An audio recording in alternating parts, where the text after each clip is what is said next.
बिस्मिल्लाहिर्रहमानिर्रहीम। Dear students, आज हम एंथैल्पी के बारे में डिस्कस करेंगे कि एंथैल्पी क्या है। तो सबसे पहले इसकी डेफिनेशन देखते हैं कि डेफिनेशन क्या है।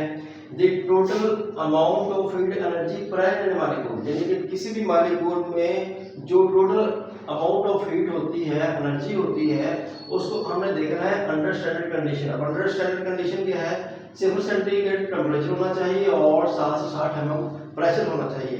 तो इसी को हम कहते हैं कि ये एंथैल्पी है, और या हीट कंटेंट को इसको कहा जाता है, यानी enthalpy also known as heat content. तो ये है कि यानी किसी भी मॉलिक्यूल्स के अंदर जो total amount of heat energy होती है उसको हमने कहाँ पे देखना है? स्टैंडर्ड कंडीशन पे। स्टैंडर्ड कंडीशन क्या है? 0 सेंटीग्रेड टेम्परेचर होना चाहिए और 760 mm प्रेशर होना चाहिए।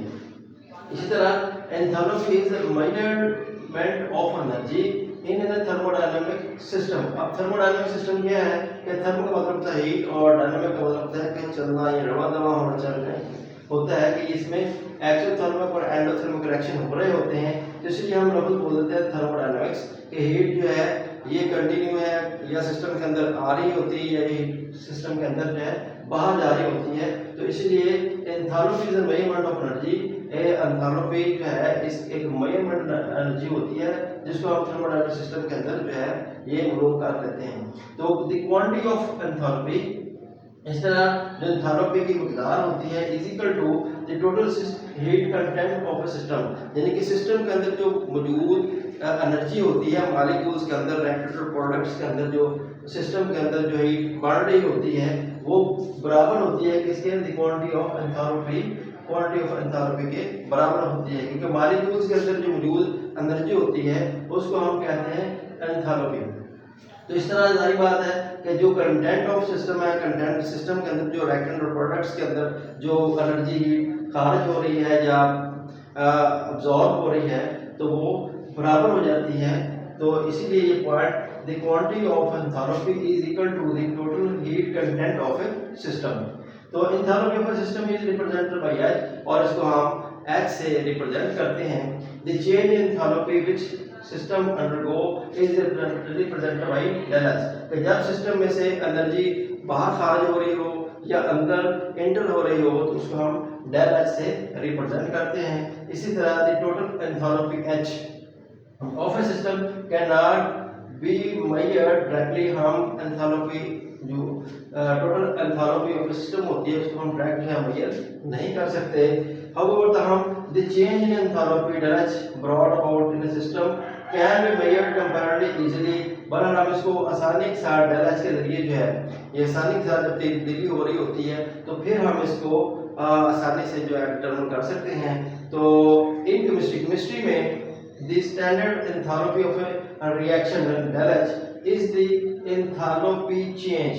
याद रखना है कि केमिस्ट्री के अंदर स्पेशली हम जब स्टैंडर्ड एंथैल्पी की बात करते हैं कि in reaction is change, enthalpy change एक ऐसा चेंज होता है कि जब रिएक्टेंट्स और प्रोडक्ट्स, यानी रिएक्टेंट जो है स्टैंडर्ड कंडीशन के तहत, स्टैंडर्ड स्टेट या स्टैंडर्ड कंडीशन के साथ जो आपस में रिएक्ट करके तो ये क्या बनाएंगे? प्रोडक्ट। कौन से? स्टैंडर्ड स्टेट के तहत, यानी कि जो रिएक्टेंट स्टैंडर्ड स्टेट के तहत मिलेंगे तो मिलके क्या बनाएंगे? स्टैंडर्ड स्टेट प्रोडक्ट्स में तब्दील हो जाएंगे। तो इस तरह हम this quantity is called standard enthalpy change. तो इसी को हम फिर क्या कहेंगे कि ऐसी मकदार जो है एनर्जी की वो क्या कहलाएगी? स्टैंडर्ड एंथैल्पी चेंज या heat of reaction at constant pressure. तो अब एक क्वेश्चन देखते हैं कि आगे क्वेश्चन है तो जिसमें हमने कहा 2 मोल कार्बन मोनोऑक्साइड ये गैसिक स्टेट के अंदर है, जब रिएक्ट करती है किसके साथ? 1 मोल ऑफ ऑक्सीजन के साथ, तो क्या बन जाती है? 2 मोल ऑफ कार्बन डाइऑक्साइड। तो इसके अंदर जो है एनर्जी जो खारिज होती है वो होती है -566.0 किलो जूल। तो ये एनर्जी जो है ये खारिज होती है। तो इसलिए हम इसको कहते हैं ये एक्सोथर्मिक रिएक्शन है। तो this reaction in this system in दस एक्सोथर्मिक तो evolving 566 kilojoule of heat energy which is given this surrounding. तो इस रिएक्शन के दौरान जो है ये हम कह रहे हैं कि 566 जो है ये किलो जूल जो है एनर्जी खारिज हो रही है। और इसको हमने कहा है कि एक्सोथर्मिक रिएक्शन है। जब एक्सोथर्मिक रिएक्शन होता है तो पता है कि हीट एनर्जी जो है ये सिस्टम से बाहर की तरफ खारिज होती है। तो ये जब खारिज होगी तो ये सराउंडिंग में चले जाएगी। तो ये थी कि जो एक्सोथर्मल रिएक्शन है, तो एंडोथर्मल रिएक्शन में जाहिर बात है हीट जो है अंदर अब्जॉर्ब होती है, तो इसलिए इसको हम कहते हैं कि ये एक्सोथर्मल रिएक्शन जो है ये इक्वेशन के तहत जो हो रहा है।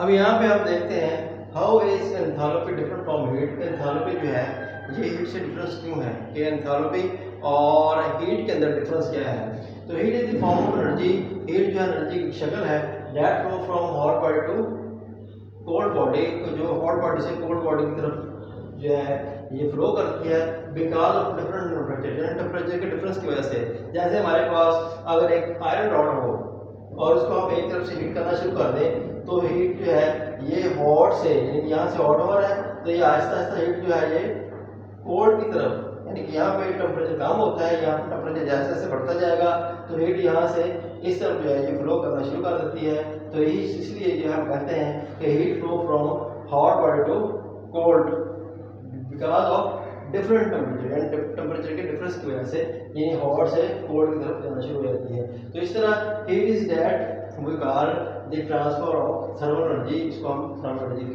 के नाम से भी जानते हैं। तो अब कंट्रारी टू दिस, तो एक फर्क जो है क्योंकि हम देख रहे हैं कि फर्क क्या है एंथैल्पी के अंदर और हीट के अंदर, तो यहाँ पे देखते हैं कि enthalpy is essential part of system, कि एंथैल्पी जो है जिस सिस्टम का बहुत ही इंपॉर्टेंट हिस्सा होती है, which is since it depend on the number of molecule, जो कि डिपेंड कर रही होती है किसके ऊपर, नंबर ऑफ मॉलिक्यूल्स के ऊपर इन दैट सिस्टम, जो सिस्टम में मौजूद होते हैं, इट्स केमिकल कंपोजिशन के ऊपर एंड इट्स स्ट्रक्चर और इसकी साथ के ऊपर। यानी कि ये आपको एक शॉर्ट क्वेश्चन भी आ सकता है कि एंथैल्पी किन चीज़ों के ऊपर डिपेंड करती है, तो हमने कहना है नंबर ऑफ मॉलिक्यूल्स और केमिकल कंपोजिशन और इट्स स्ट्रक्चर के ऊपर। तो इसी तरह heat is not essential part of system, heat जो है ये सिस्टम का एक हिस्सा नहीं होती because it just come and go, कि ये सिस्टम के अंदर आ भी रही होती है और जा भी रही होती है, यानी कि सिस्टम के अंदर एक्सोथर्मिक रिएक्शन हो रहे होते हैं और एंडोथर्मिक रिएक्शन हो रहे होते हैं। तो इसलिए हीट जो है इसका एक इम्पोर्टेंट हिस्सा नहीं होती। व्हेन हीट लीव और इंटर सिस्टम, जब हीट जो है सिस्टम को छोड़ रही होती है या उसके अंदर इंटर हो रही होती है, it result in the change of enthalpy, तो एंथैल्पी के अंदर चेंज आ जाता है एट कांस्टेंट प्रेशर। याद रखना है कांस्टेंट प्रेशर जब होगा the enthalpy change in direct is equal to heat evolve और अब्सॉर्ब, यानी कि एट कांस्टेंट प्रेशर के ऊपर जो एंथैल्पी चेंज है, यानी एंथैल्पी के अंदर जो चेंज आएगा वो किसके बराबर होगा, हीट इवॉल्व या अब्सॉर्ब, देखिए हीट जो है वो सिस्टम के अंदर एंटर हो रही है या सिस्टम से बाहर जा रही है। तो ये था जी आज का टॉपिक एंथैल्पी। इंशाल्लाह नेक्स्ट लेक्चर जो एक्सोथर्मिक रिएक्शन है, एंडोथर्मिक रिएक्शन जो है उनको हम डिस्कस करेंगे डिटेल के साथ। तब तक के लिए अल्लाह हाफ़िज़।